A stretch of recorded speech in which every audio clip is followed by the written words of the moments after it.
Start करने से पहले मेरी आप दोस्तों से ये रिक्वेस्ट है कि मेरे चैनल को जरूर से सब्सक्राइब कर लो और बेल के आइकन पर भी जरूर क्लिक कर लो। हे अंत समय तुझे पधारना, अंत समय तुझे आना।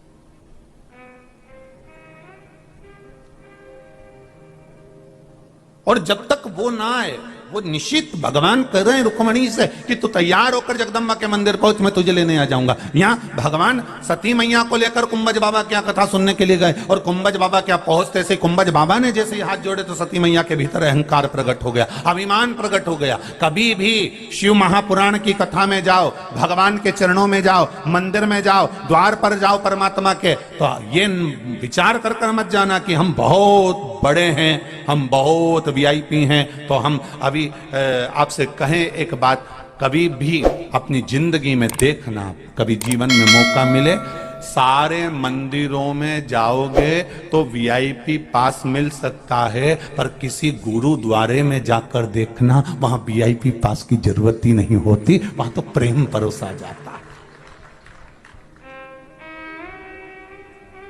गुरुद्वारे में वीआईपी पास नहीं चलता। गुरुद्वारे में तो केवल यह देखा जाता है कि मेरे गुरु की शरण में कौन आया है, गुरु के द्वार कौन आया है, गुरुद्वारे कौन आया है, उसको वीआईपी पास से मतलब है ही नहीं।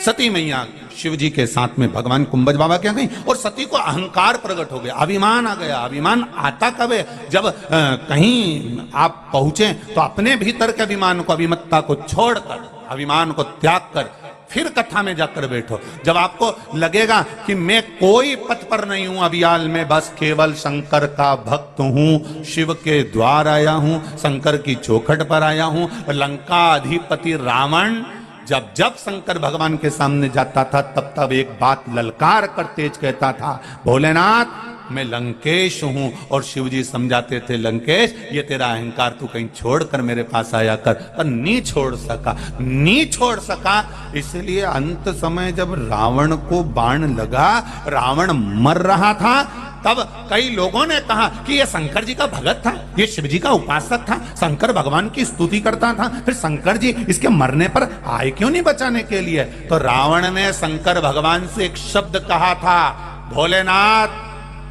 मुझे तुमसे कुछ नहीं चाहिए, एक बात बस मेरी मान लो। शिव जी ने पूछा क्या? क्या? तो कहा ये लंका मुझे दे दो। लंका दे दी, वैभव दे दिया, सत्ता दे दी। फिर रावण कुछ और मांग ले। रावण से कहा माता पार्वती ने जब मरेगा उस समय पर तो शिव को आना पड़ेगा ना।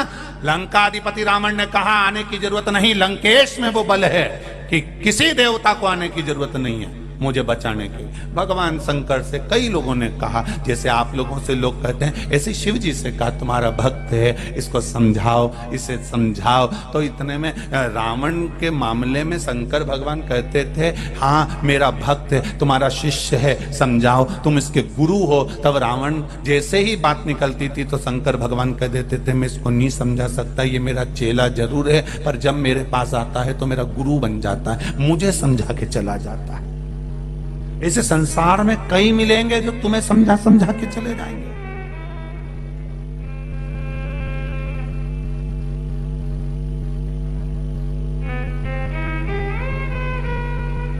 कई मिलेंगे ऐसे,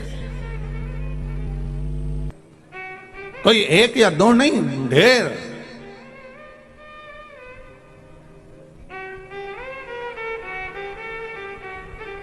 अरे एक मैसेज आया था किसी का, उसने लिखा था गुरुजी से निवेदन है कि हमारा पति शराब का नशा करता है, मदिरा का नशा करता है, कृपया वो छुड़वा दें। तो कोई सियोर वाले महाराज में दम है तुम्हारी मदिरा छुड़वा दे? ऐसे ना जाने कितने महाराज मंदसौर की दरा पर आए होंगे तो भी मदिरा नहीं छुड़ा पाए होंगे। कोई नहीं छुड़ा सकता। तुम इन्हें गंगा के जल में ले जाकर खड़ा कर दो तो मदिरा नहीं छोड़ेंगे, इन्हें नर्मदा के जल में ले जाकर खड़ा कर दो तो मदिरा नहीं छोड़ेंगे। तो मदिरा छूटेगी कैसे? हमारे कहने से या व्यासपीठ से बोलने से मदिरा नहीं छूट सकती। इनको संकल्प भी दिला दें तो ये मदिरा नहीं छोड़ सकते। इनकी मदिरा कब छूटेगी? तो शिव महापुराण की कथा कहती है, इनको कथा बिठाओ, सुनाओ, मंदिर लेकर जाओ, शंकर जी पे एक लोटा जल चढ़वाओ। जब शिव जी से इनकी लगन जागेगी और अंदर भक्ति जब पैदा होने लगेगी, तब अपने आप मदिरा से नफरत होने लगेगी। कोई नहीं छुड़ा सकता, पर भक्ति छुड़ा सकती।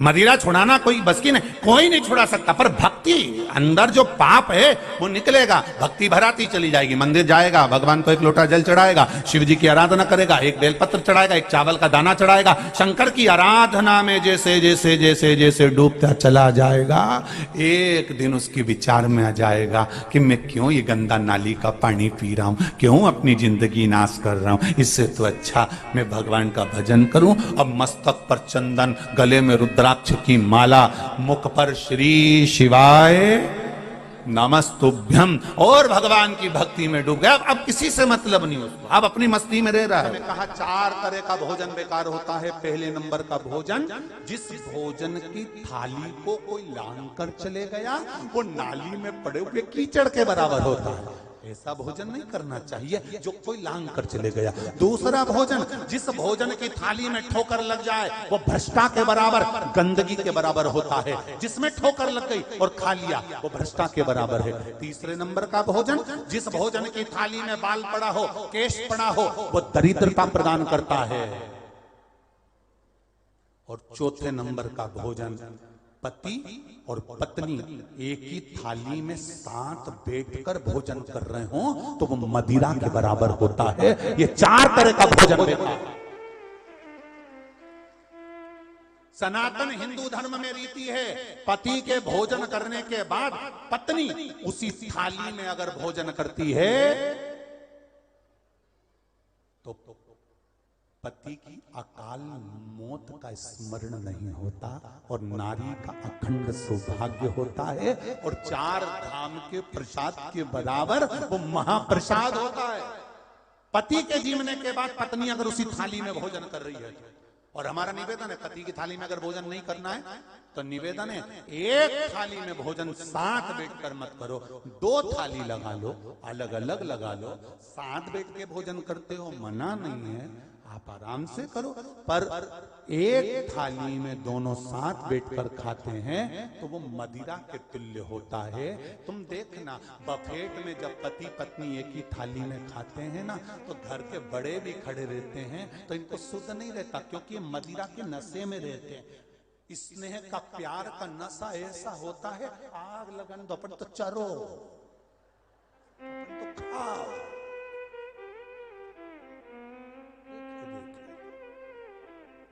अलग अलग थाली लगा लो, दोनों एक साथ खाना है तो। पति और पत्नी, 4 तरह का भोजन बेकार होता। पहले नंबर का बोलो कौन सा? जम के बोलो जरा, जिसको कोई अच्छी जम के बोलो, लांग गया। दूसरा, ठोकर लगा हुआ। तीसरा, बाल पड़ा हुआ। और चौथा,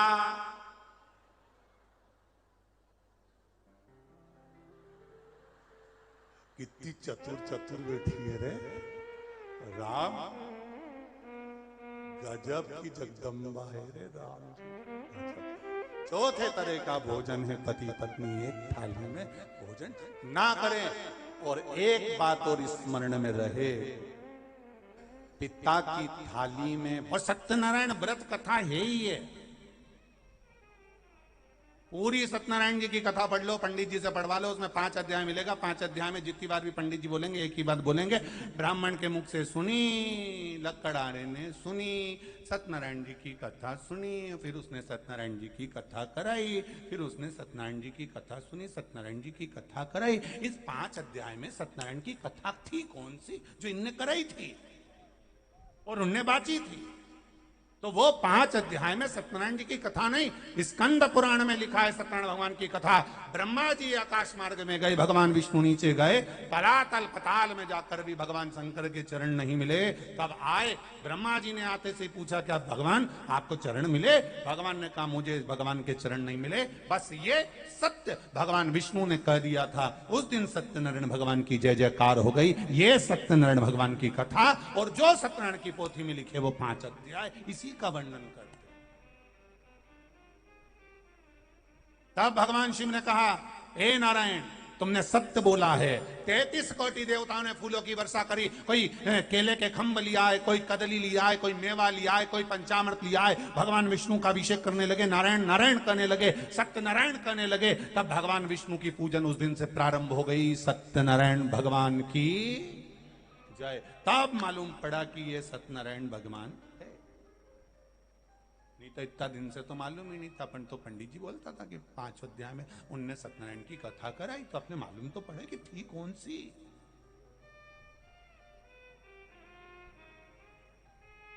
स्कंद पुराण में लिख दिया सत्यनारायण भगवान। अब ब्रह्मा जी से पूछा तुम्हें क्या भगवान का सिर मिला? ब्रह्मा जी बोले हाँ, झूठ बोल गए, असत्य झूठ। शंकर भगवान को क्रोध आ गया, शिवलिंग में से आवाज आ गई, ये ब्रह्मा झूठ बोल रहा है। मानो तो केतकी के फूल से पूछो, केतकी के फूल ने भी झूठ बोल दिया। शिव जी ने कहा केतकी सुन, मेरे ऊपर बेकार से बेकार फूल चढ़ जाएगा, कांटा भी मैं अपने सिर पर चढ़ा लूंगा, पर तेरे में कितनी भी सुगंध हो, तू कितना भी सुंदर हो केतकी के फूल, तू मुझ पर कभी नहीं चढ़ेगा। अगर भूल से केतकी का फूल शंकर को कोई चढ़ाएगा तो 1000 गौ हत्या के बराबर दोष लग जाएगा। उस दिन से केतकी का फूल शिव जी पे नहीं चढ़ा। केतकी ने कहा गौ माता से पूछ रहा, गाय ने कहा ब्रह्मा जी को सिर मिल गया।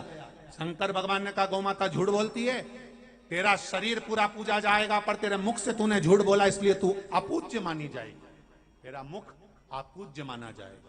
सनातन हिंदू धर्म में कन्यादान आगे से होता है, वस्त्र दान आगे से होता है, मुद्रा दान आगे से होता है, अन्न दान आगे से होता है, स्वर्ण दान आगे से होता है। सारी पूजन हिंदू सनातन धर्म की आगे से होती है। केवल गौ माता का दान गाय की पूंछ पकड़कर किया जाता है पीछे से, क्योंकि इसने मुख से झूठ बोला था। सारे मंदिर की परिक्रमा आगे से होती है, पर गौ माता की परिक्रमा पूंछ से चालू होकर पूंछ पर विराम होती है, क्योंकि इसने झूठ बोला। जब वो इतना झूठ बोल गई एक बार, तो उसका मुख को कितना श्राप लगा।